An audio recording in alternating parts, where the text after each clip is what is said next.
Your bite-sized daily roundup of the biggest news from the world of film. This is the Daily Reel with Van Connor. Good morning, it's Wednesday, February 17th.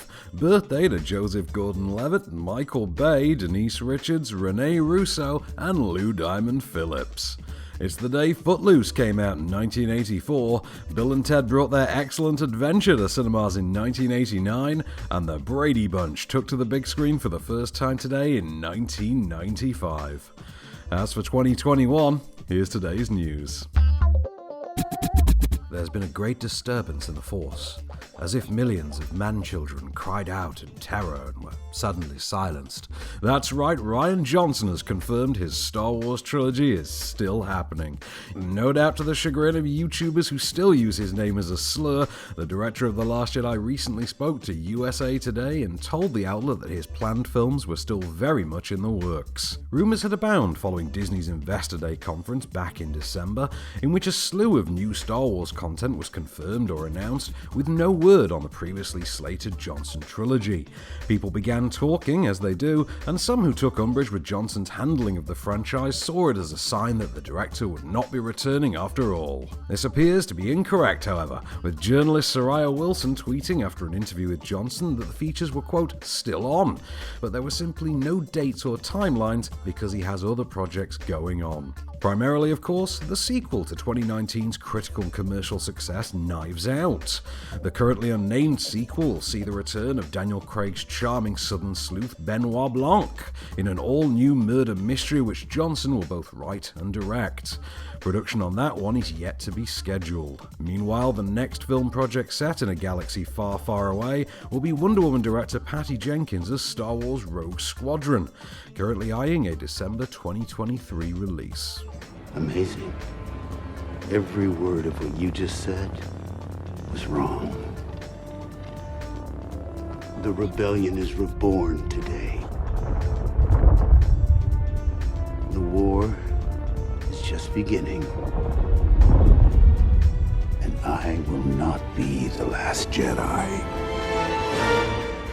Spider-Man Homecoming's wall crawler himself, Tom Holland, has opened up about his experience filming the hotly anticipated video game adaptation, Uncharted. The feature will follow the early years of the charming, sarcastic and roguish treasure hunter Nathan Drake, played by Holland, in a role the 24-year-old actor described as, quote, like if Indiana Jones and James Bond had a baby. The star told the Little Gold Men podcast that he'd found the shoot to be a more challenging experience than he'd initially envisioned, given the differences between Drake and his most famous role. As Holland said, playing Peter Parker feels like playing a version of myself, and playing Nathan Drake is playing someone who I am very much not.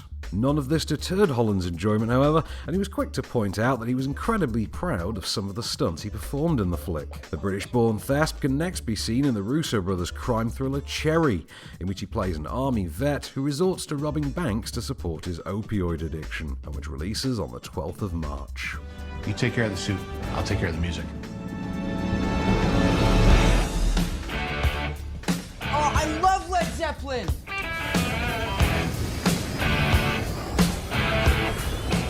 Four-time Grammy Award winner Lenny Kravitz has joined the cast of upcoming action rom-com Shotgun Wedding. Shotgun Wedding, you may recall, has been through its share of cast drama recently, with Love Simon's Josh Duhamel replacing Armie Hammer as the male lead following Hammer's cannibal controversy. The nuptials seem to be back on, however, and the cast is rounding out nicely. Kravitz will also be joined by Emmy nominee and star of The Good Place Darcy Carden and legendary stoner Cheech Marin. The film will follow Jennifer Lopez's Grace and Josh Duhamel's Tom as they gather their families for a destination wedding abroad, just as the pair begin to experience cold feet. As if that weren't bad enough, the party's soon taken hostage by pirates, forcing the couple to work together to save their loved ones. Shotgun Wedding will be helmed by Pitch Perfect director Jason Moore, adapting a script by Mark Hamill and Liz Merriweather. Lenny Kravitz is apparently on board to play Sean, Grace's globe-trotting glamorous ex, while Darcy Carden will star as the new wife of Grace's father, Cheech Marin. Production's due to begin this month, but no release date has been finalized. My name's Sinner. Katniss. I'm sorry that this happened to you. I'm here to help you in any way that I can. Most people just congratulate me. I don't see the point in that. Netflix are adding AI, artificial intelligence, the great communist bank robbery, and most importantly, The Meg to their library today, while movie subscribers get the experimental protest tale uppercase print as the day's offering. Jaws 2's on ITV4 tonight, Everest and Roman J. Israel Esquire are on Film 4, 50 Shades of Grey showing on 5-Star, Flight 7500 and Lakeview Terrace are on the Horror Channel, Sony movies are showing The Confirmation, The Pink Panther 2 Predestination and The Butterfly Effect, and the Sky Cinema and Now TV premiere for today is the Odd Couple drama Walk Away Joe. This has been the Daily Reel for Wednesday the 17th of February. Keep it cinematic. See you tomorrow. The Daily Reel is a Candystore production, presented by Van Connor and written by Calvin Prickett. All information is correct at the time of writing, and source links are in the description for each episode. Don't forget to rate, review, and subscribe on all good podcast platforms, or ask Alexa to install the Daily Reel skill for your morning flash briefing. Follow the show on social at Daily Reel Pod, and we'll be back every weekday. Until then, keep it cinematic.